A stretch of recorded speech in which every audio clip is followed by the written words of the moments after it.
my dear ones, to another episode of Living Without Fear. This is my 135th solo episode, and I'm truly grateful you're here with me. Thank you for taking this time for your heart, your inner world, and your own healing journey. There are mornings when I wake up and something inside feels heavy, a fog, a kind of disorientation, something that reminds me of a place I never want to return to.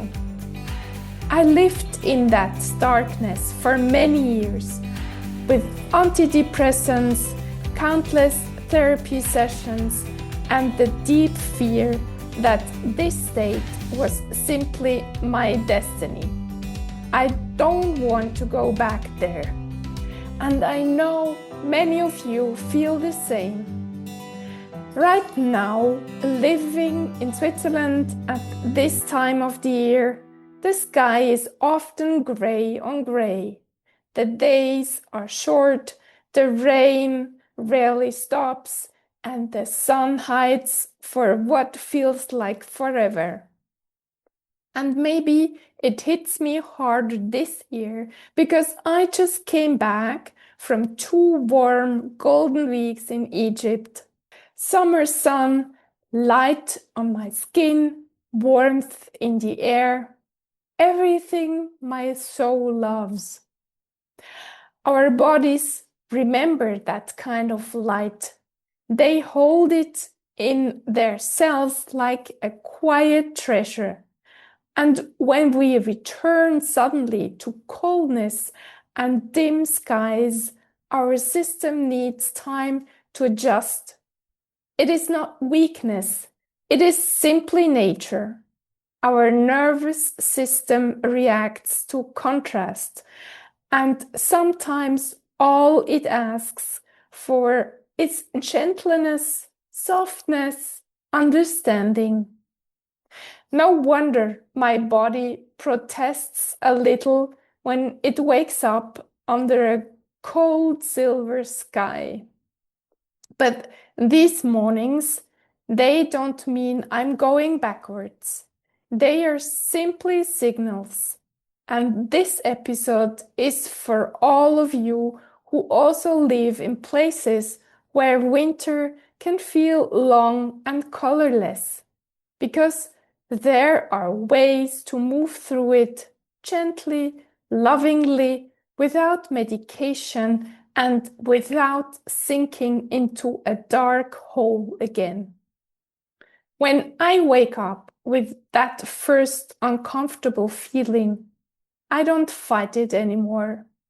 I place my hand on my heart and I whisper, I'm grateful, I'm alive, I'm healthy. I'm surrounded by people I love. Sometimes that's enough. Sometimes it's not. And when the heaviness stays, I breathe, close my eyes, and say, I'm with you, Esther. It's okay. You've been through a lot. And I have. This year alone was a mountain. Losing my mom, supporting my grieving father who didn't know how to handle his emotions and often reacted harshly. Taking care of his life, his pain, his belongings. Cleaning my parents' house with my brother. Dividing things that carried memories, meaning, stories. It was too much.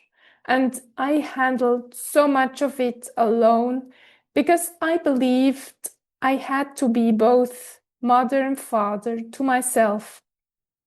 That as a single woman, I needed to carry everything. So the first step when that morning sadness appears is acknowledgement. A soft inner bow to every part of me that worked so hard to hold life together. And the second step is movement. Not dramatic, not forced, just movement. I don't let myself sink into the bed or the thoughts. I start my routine like a quiet promise to myself. I strengthen my body. I listen to something that uplifts me. I meditate for 20 minutes. I journal. I write down what I am grateful for. I ask myself, what tiny action can I take today to uplift myself? And what I've noticed over the years in these small rituals create an inner rhythm that holds me. There is something sacred about repetition. It is like telling my nervous system, you know this path, you are safe, you are supported. And the more I return to these habits, the quicker I find my way back to myself, even on the hardest mornings. And if my day has no fixed schedule, I do the most healing thing I know. I put on my walking shoes, even if the sky breaks open with rain, and I disappear into the woods. The smell of the wet ground, the whispering trees, the wind brushing through the branches. Nature resets me, and honestly, I have never returned home from these walks feeling depressed. Nature clears my thoughts, brings me back into my body, and dissolves the grayness inside, even if the world outside is still dim.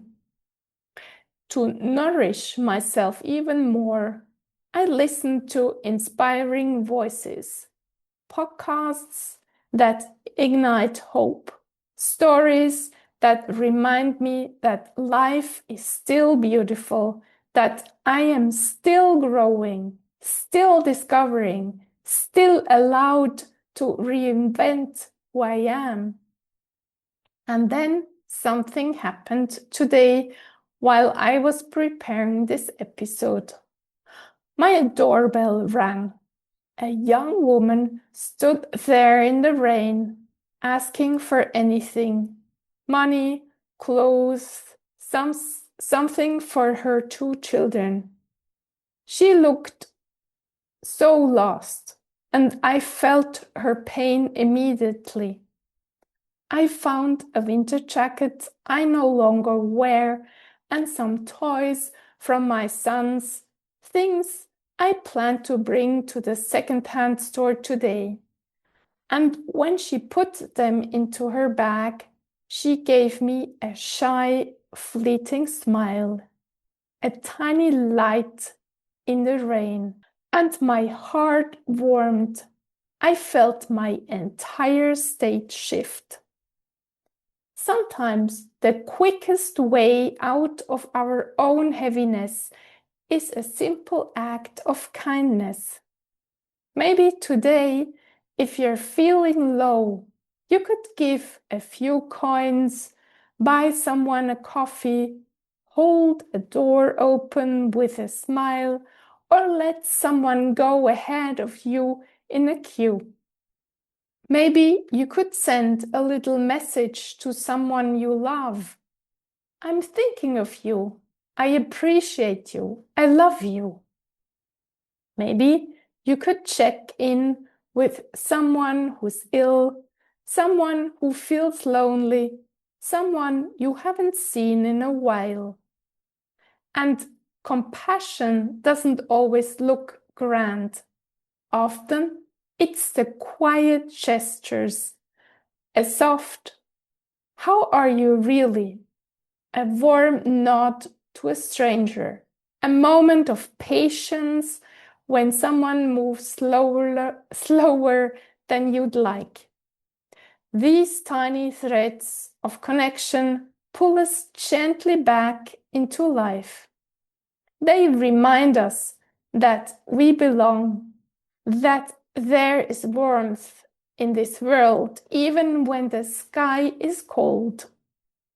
Whenever we turn our heart toward someone else, our own weight becomes lighter.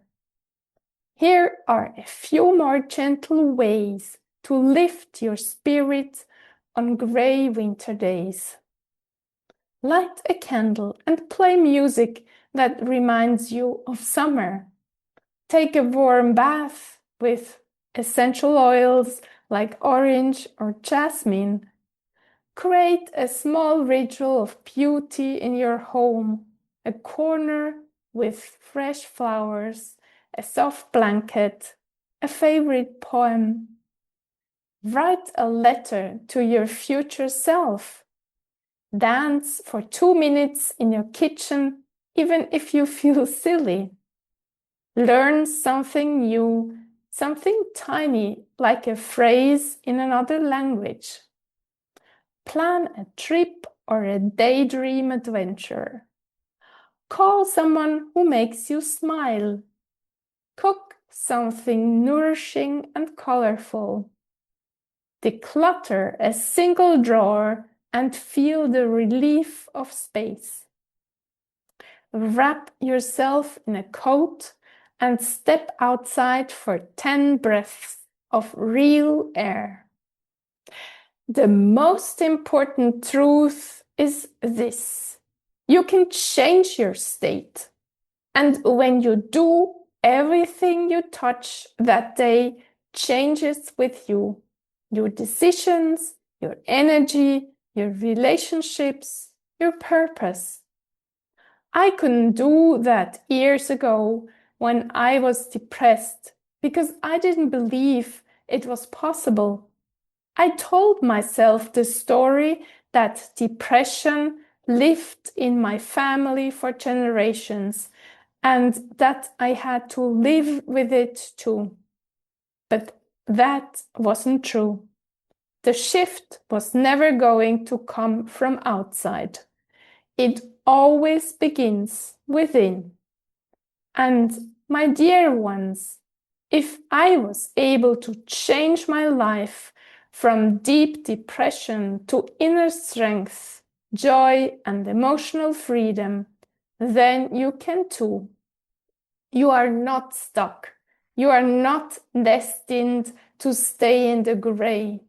You have power, gentle, soft, real power to change your state moment by moment, breath by breath. Thank you from my heart for spending this time with me today.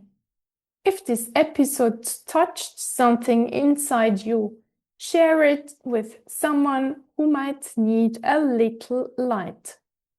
And remember, you're not alone on this journey.